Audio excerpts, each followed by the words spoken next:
Hi, everyone. This is Tony Sciarrotta. I'm the Executive Director for the Reverse Logistics Association. We are a member-driven global association for the reverse and returns industry. Our members consist of companies such as retailers and manufacturers on the one side of the fence who have returns and lots of them to deal with on a daily basis. The other side of our membership, on the other side of the fence, would be the third-party solutions partners who help provide answers for our partners and our members. And one of those examples with me today is Nick Isasi with DM Transportation. Say hello, Nick, and tell them about yourself. Hey, Tony, how are you today? Great. Cool. Well, I've been with DM for 17 years. We've been focused originally on the inbound side, but as e-commerce has grown, the challenges have grown for companies that are delivering goods to residences, and we've really come up with a lot of innovative solutions on how to remove those items and create the best customer experience for them. And Nick, that's a great way to start talking about the impact of reverse logistics to each of us. Now, in my case, I came out of 25 years at Phillips, where they took a guy like me who used to be in sales and marketing and said, go fix the returns problem. And I had no idea that it would start me down a 20-year path leading to this Reverse Logistics Association, where the difference that we can make, Nick, as you know, is huge. And we've been doing it for years, both of us, Nick, making a difference in that reverse logistics flow and improving the customer experience. But the flip side of it, Nick, is what's been going on this year, of course, has brought reverse logistics to the forefront. And I'm talking, of course, about the pandemic we're in and the growth in e-commerce and consequently not just the last mile delivery, but the first mile in reverse, Nick. So your company's done a lot of things in that area. You want to talk to that for a couple of moments here? Sure thing. Thanks, Tony. So we've definitely seen a significant increase in the outbound direct-to-customer e-commerce business. Some of our clients have told us that they're above Christmas levels right now. And as it relates to that, obviously, the flip side of the coin is the returns have grown exponentially as well. And what we've really been trying to focus on with our clients is taking a look at those larger items that need to be returned, the value that they would get if they brought it all the way back to their location, and is there something that we can do more local? So if you had a $500 item and it was $250 to ship back, we provide options to our clients so they can do things like locally donate, locally recycle, or even locally liquidate, which reduces their cost to get it back to them. It reduces man hours at their facility and gives them a much higher return than they'd get on their own.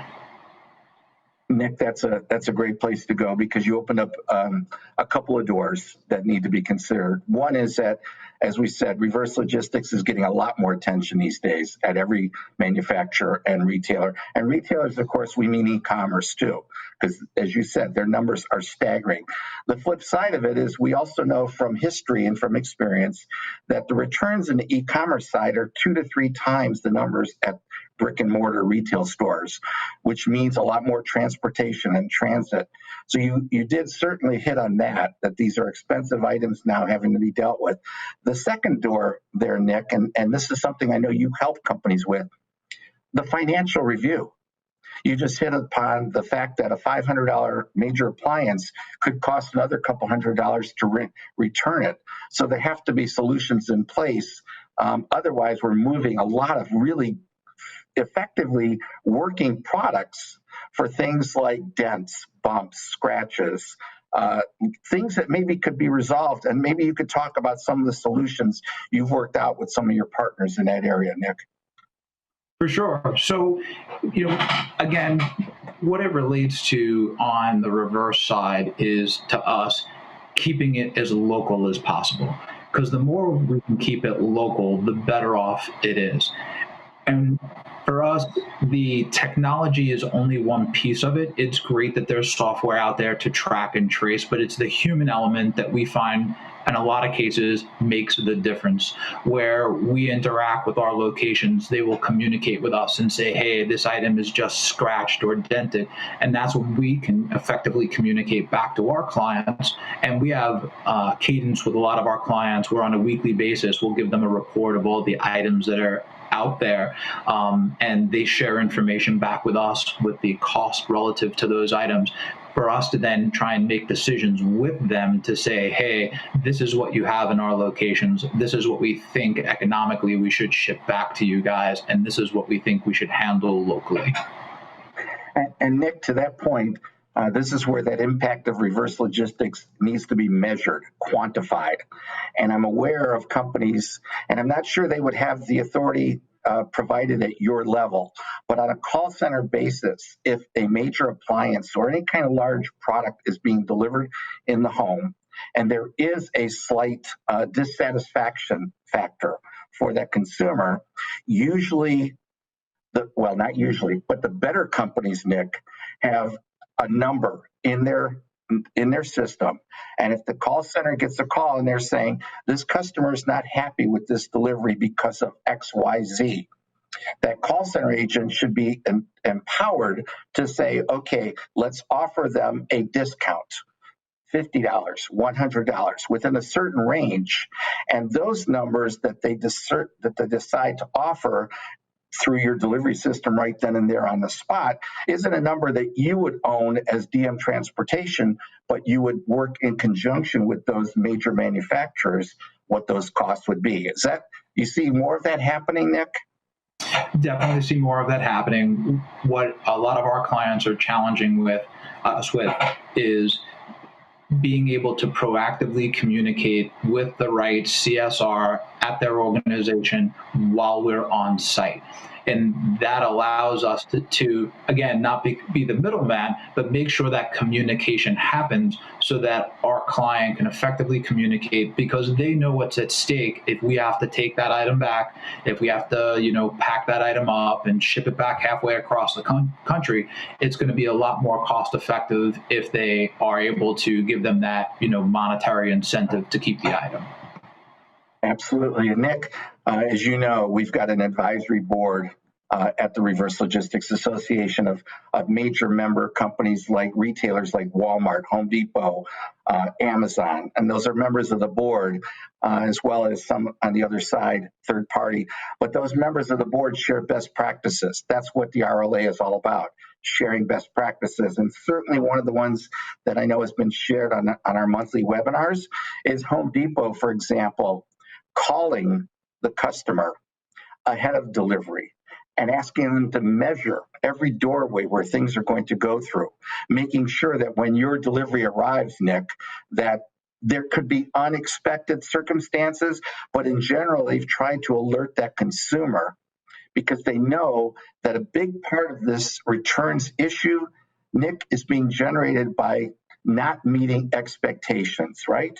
Not delivering on expectations. So are you finding that happening more and more, that ahead of the delivery, your consumers and your companies have been alerted and to some degree are ready for you? It's great that you use the word expectations, because one of the things we say all the time internally at DM is, how do we exceed expectations? And that is, not with every item, but with certain large items. Maybe it's an oversized refrigerator, maybe it's a couch. Our team will both contact via email and via phone if necessary to find out, hey, exactly how big is that door for us to get it in. We definitely have plenty of stories, as I'm sure you do, about items that were too large to get into a home. And for us to be able to effectively get that in there, or at least know ahead of time that item can't get in there, at least we could then go back, contact our client and say, hey, listen, customer X bought this refrigerator. It's way too big to get into the house. How do we handle it from here? And let them work with the customer to determine, these are the options and these are what we can do. And it just saves a lot of headache for both their consumer, themselves, and for us as well. And Nick, that's saving a lot of money on both sides, of course. And so that you hit on something else important, Nick. about that expectation level. It has gone up in the last, say, 10 years because Amazon, frankly, is driving a lot of that customer experience improvement, delivering and exceeding expectations, because they know that that earns them customer loyalty and that can help reduce returns sometimes. Exceeding customer expectations is a major driver because, Nick, you and I both know from experience, many of the products that come back are not a technical defect. There's not something wrong with them. There's something that the customer didn't like. And of course, in the apparel side, Nick, and in the shoe side, those deliveries are often being bracketed. And so the reverse logistics in those areas is very high, because if you think you're going to wear a size 17 shirt, 34, and you're ordering it, you're looking and saying, you know what, maybe I need 17 and a half, and maybe a 16 and a half would work. And generally bracketing is like, well, I'll just be safe and order something a little bigger, a little smaller. And suddenly that's a 2/3 return rate that's coming back. Not so much in your world, but of course, the impact of reverse logistics is in every area, and in many different ways. And again, it's great that your company is working with the manufacturers and the retailers on these deliveries. Are there any other best practices that we should touch base on, Nick, that are in this area? When it comes to returns, one of the things that a lot of our clients and we're really advocates for are speed, right? Because if you receive a couch and you know you don't want it, what you don't want is that couch in your house for a week, for 10 days, 2 weeks, right? So for us, we really try and fine tune the process with each individual client to ensure that the second we're getting that return request, we're processing that return request, we're reaching out and touching that client, whether it's via email or text or phone call. Usually there's a sequence that we follow over a 3 to 5 day period. And not only that, but we're giving our clients' customers the ability to go online to our site and say, hey, you know what? I have this couch. I want it returned. Can you pick it up Thursday at 11 a.m.? Not only getting it picked up and out quickly with a team that is very familiar with residential deliveries and expectations, especially when a customer is possibly disappointed about what they purchased, but also getting that credit back to the client as quickly as possible. So for us, what we try and do on every single instance is be able to notify our customer the day that we pick that up, so then they can in turn issue that credit to their customer as quickly as possible. And Nick, you're hitting on another important area that we talk about in reverse logistics all the time, and that is communication with the customer, right? Yes. We know something is going to go wrong sometimes. That's inevitable. Returns aren't driven by things that are broken as much as things just went wrong about delivering to that customer's expectations. But if you communicate before, you're going to improve the delivery process, you're going to improve the experience and the expectations. But on the flip side, as you said, if it went wrong and you're doing something about it, you mentioned email, you mentioned text, you mentioned phone, you didn't mention, but I'll bet in some cases you're doing all of the above to really overly communicate with that customer that their experience is being addressed, that it's being handled as quick as possible, and the communication lines are there. And that's really how you continue to exceed someone's expectations. It's hard for them to be mad at you and call the manufacturer or the retailer and scream at them if you're already reaching out so quickly. So that is absolutely a best practice in the industry. But on the flip side, go ahead, Nick. Oh, I'm sorry. I was going to say, some of our clients recognize that the return experience in many cases is just as important as the delivery experience, because if the consumer can buy something and the return experience is very good, they are more likely to purchase from that our client again, and it just leads to a much better overall customer relationship, which I know a lot of companies are looking for. Absolutely, Nick. When you read about customer expectations, when you read feedback on e-commerce websites, that's one of the first things you'll see as a negative is the return was a pain in the butt, things like that. I didn't get my money right away. Nobody came to get the product. You see those all the time, and you know that's, like you said, a driver. So we've talked well about the head of the delivery, the expectations being set well, what you can do on that side to reduce returns, and then on the reverse side, what you can do to make sure it flows well.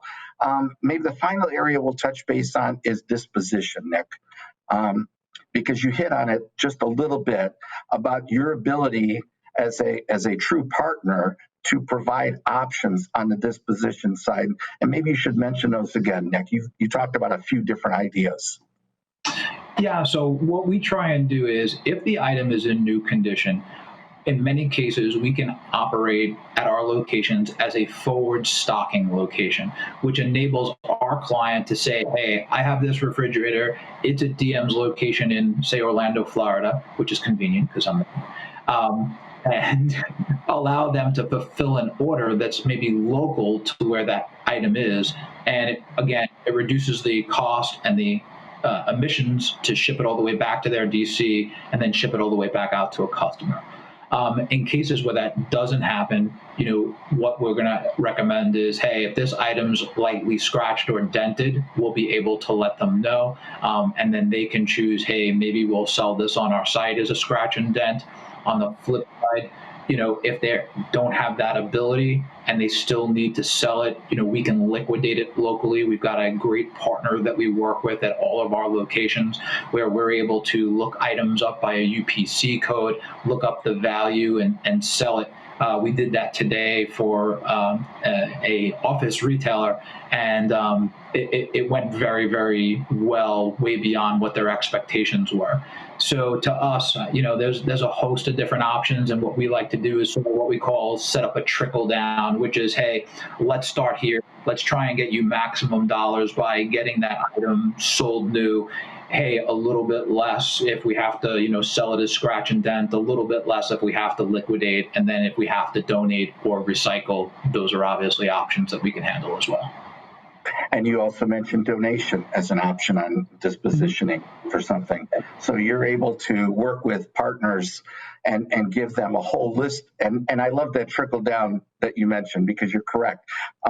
There's a ladder in effect, and you try not to go too far down the ladder, but you're working with them at every step of the way. And again, it becomes a financial decision, because the decision is, let it stay at DM. Let's find a new home for it, because that's less expensive than paying to move it around the country. So great examples, Nick, of both the before setup, the after getting it out, and then what to do with it, that we consider trademarks of what the Reverse Logistics Association offers our members, are all of these great practices with great partners such as DM Transportation. So I think those are really good examples, Nick, and we're glad to have you as part of the RLA and focused on doing this for, I know you do this primarily for a lot of bulk, large items. We've talked about things from mattresses to appliances. You also mentioned furniture. That's a niche area probably for DM? Yeah, definitely. If it exceeds the small parcel providers, over max, over dim, that's really what we're looking to handle. So we do everything, as you pointed out, from furniture to mattresses to appliances to TVs, kayaks. If it's big and UPS or FedEx don't want it, we do. That's a good example. Very good example. Okay, so Nick, those are some great insights about the entire reverse logistics process, the end-to-end experiences, and appreciate you sharing that with our audience. And again, I'm Tony Sciarrotta, the Executive Director of the Reverse Logistics Association. And we've had our honored guest here today, Nick Isasi with DM Transportation, sharing some insight and ideas for reducing costs related to the reverse logistics process. Nick, thank you very much for participating here. Hey, Tony, thank you very much for having me partake in this. We are a very proud member of the RLA. We've been going for years, as you know, and it's a great organization that you guys have put together. The mission is fantastic, and we really support it. So, again, thank you. I appreciate you having me on today. Great, Nick. We're always glad to keep doing this. And thank you to the audience for listening.